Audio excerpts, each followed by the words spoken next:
The US seems irritated and, like an irritated lover, is showing that it is upset. From warning against taking India US relations for granted to stating that betting on Russia is a poor choice, multiple US officials have spoken about their reservations against Prime Minister Narendra Modi's just concluded visit to Russia, where he famously hugged President Putin.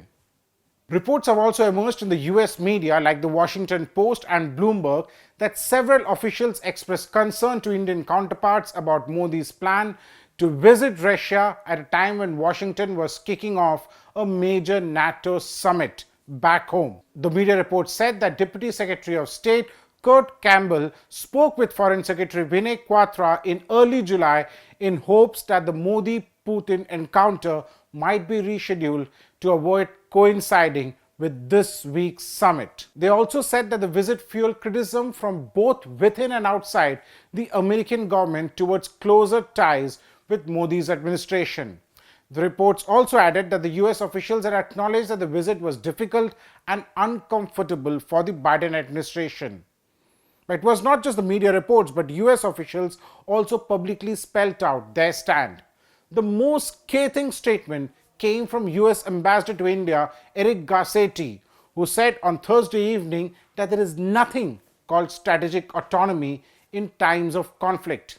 He was hitting out at India, which has always spoken about the need to have strategic autonomy and not be seen as part of any camp.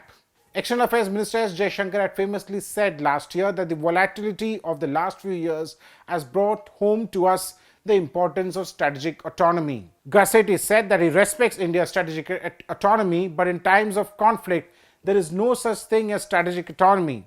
He said, speaking at a conclave organized by the think tank Cuts and the embassy. He argued that both India and the US should stand together in principle against the wars and warned New Delhi against taking the bilateral relationship for granted. Reminding, and he says, Indian friends, that while India-US ties is wide and deeper than it's ever been, it is not yet deep enough. He cautioned, and I quote, that if we take it for granted from the Indian side towards America, I'll fight a lot of defensive battles trying to help this relationship ahead. He added, do not take this relationship for granted, enjoy every day of it, pay something to it. Let's make sure that we look at each other not as a bet. Neither of us is a bride or a groom to be wooed or everyone's friend at the party, but a strong set of powers. US National Security Advisor Jack Sullivan also spoke on Thursday in the US, stating that the bet on Russia as a long-term reliable partner is not a good bet and that Moscow would side with Beijing over New Delhi. The top US official who had traveled to India last month and met with his counterpart Ajit Doval, besides calling on Prime Minister Modi, said that Russia is becoming closer to China.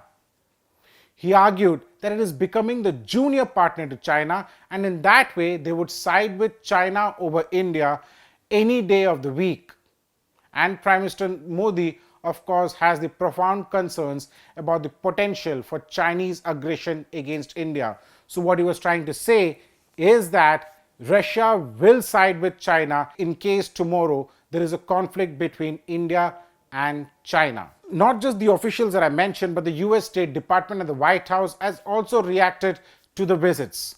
The US is upset primarily because they are seeking to isolate Russia, and India cannot afford to do that. While India wants and is improving its relationship with the US, doing some amazing collaboration and cooperation, India cannot allow Russia to assume that India is abandoning them. China is a huge factor. While China remains in the back of the mind of the Americans when they are dealing with India, since they see India as a counterbalance for China, the fact is that Beijing is also a factor when India deals with Russia now. India wants Russia to know that India is not abandoning them, and Moscow should also think of India as a friend when it deals with China. It's a power game at play